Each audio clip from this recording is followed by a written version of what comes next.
This is Fred Beck from Fred Talks Fighting. Today I'm very luckily joined by the WBO middleweight world champion, Demetrius Andrade. So thank you very much for coming on, Demetrius. Yeah, thank you too, man. It was a pleasure, It's good to see, you know what I'm saying, young people doing their thing. Thank you. So what's been going on with you, Demetrius? What have you been up to?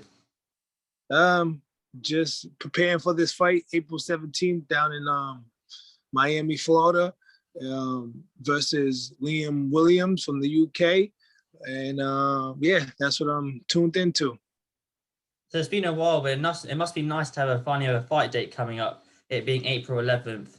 And your opponent, Liam Williams, he's British champion. And what are your thoughts on the opponent, Liam Williams? He's not somebody that's like, that's on my radar or somebody I was, I looked into as far as fighting in the future because, I was looking for bigger names, of course. But Liam Williams, he, did what he had to do. He is willing and able to, take a fight with me. And so we have a showcase April 17th, and I'm going to whoop his ass like I do everybody else. And I feel like in the UK, everyone's really excited and hyped for this fight. Everyone's really looking forward to it. But across the pond in America, lots of people aren't so keen on it. Why do you think that is? Because he's not an elite guy. He's not an elite fighter. He's not, he doesn't have a broad audience, or he's not well known. In the UK, one thing about the UK fans and the UK people, they follow all their fighters. They have, respect for fighters a little differently, and that's sort of their, number. The top 5 sports is boxing in the US: football, basketball, boxing. There's a whole lot of MMA. You got a whole lot of fans that like other different varieties of sports. But in the UK, they back their fighters and they watch boxing, and boxing is their, like I said, top 5 sports. You got football, meaning soccer out there, and then boxing pretty much. Yeah, those are two kind of main sports. And so I'm guessing you started training camp now. And how is training camp going? Training camp is great. We're in great shape, ready to rock and roll and put on the show like I always do, and get out the ring victorious, and then celebrate. That sounds so good. And I remember I watched an interview with you it was about a month ago, and you were saying that you hadn't watched much footage of Liam Williams and you didn't know much about him. Do you know much more about him now? I still haven't really tuned into watching videos. I'm not no fool. I'll get into watching a video here and there, maybe like the week of the fight or something like that. But at the end of the day, things change when you get in the ring. So, I don't ever, want to, study somebody, because at the end of the day, that person that he's fighting isn't fighting me. And things happen in the ring where you got to make adjustments right there on the spot. So things need to be, calculated at that time and present time inside the ring. So you can do all the study you want, but when you get in there, things change. And when you go into the ring, it had been more than a year and 3 or 4 months out of the ring for you. Do you think the ring rust will affect you at all, or do you think since you've kind of been on the board training the whole time, it won't? I've been out the ring this long before, so when I was supposed to fight Billy Joe Saunders, who tested positive for taking steroids, and I ended up fighting another fighter, Walter Conquendacqua, and for the WBO middleweight champion, and I put on a great show. So, at the end of the day, I train hard. And boxing is my life, and could there be ring rust? Maybe not. But I got the best sparring, and I got the best guys, and I got the best trainer in my dad, Paul Andrade. So we're good. That sounds so good. All right, then. I guess after the first 2 rounds, any signs of ring rust will obviously wear off after you're back to normal in the ring again. And how do you see the fight initially playing out of you and William? What's your prediction? Just going there and put a beating on him. He's been running his mouth, a little disrespectful. I don't understand why these guys think they can run their mouth to somebody like me when I'm undefeated. I'm world champion numerous times, and these guys got losses on their records and got beat by people, and they sit there and they run their mouth like they're gonna come and take what's mine which I've been working for all my life.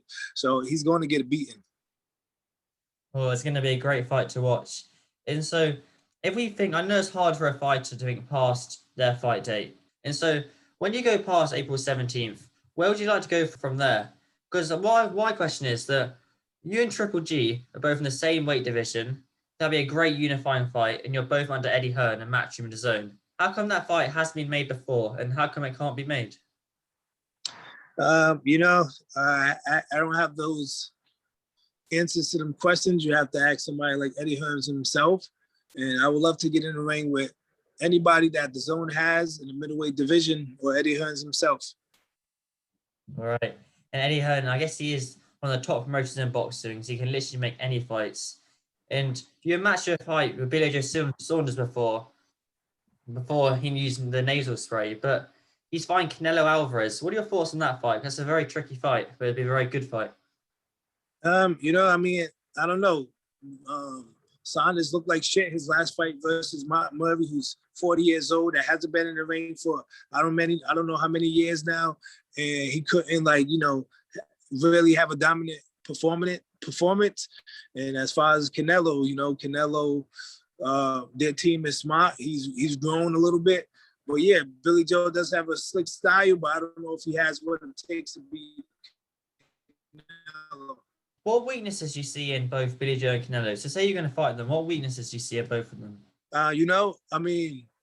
Once I get in there and I can make the proper adjustments, if that ever happens, people will see the weakness. I can't really sit here and tell you what somebody's weakness is until I'm in there with them physically to see and understand what their weaknesses is.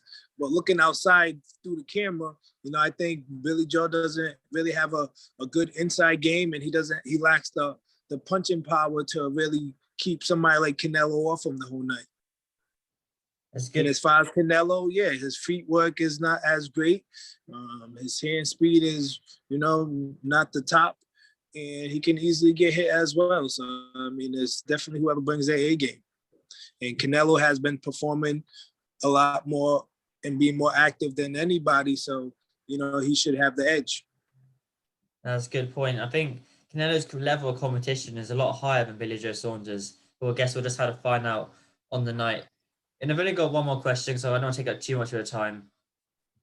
When you look back over your boxing career, what do you think have been your best moment so far to date? Winning every fight.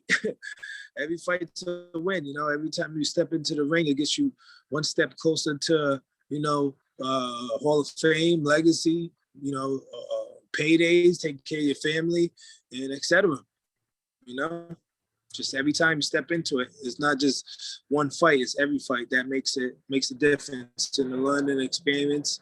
And that's what takes you to the next level, is every fight. That's a very good point. All right, Demetrius, thank you so much for your time. I really appreciate it. And where can people find you on social media at? Just type in Demetrius Andrade, Google, and you'll see all my stuff. Boo Boo Andrade, Instagram, Twitter. Yeah, that's the best way. Just Demetrius Andrade, and everything will pop up in the bio. All right, Demetrius, thank you so much for your time. All right, thank you, man, and keep up the good work. Stay blessed, and do whatever it is that you need to do in life too, man.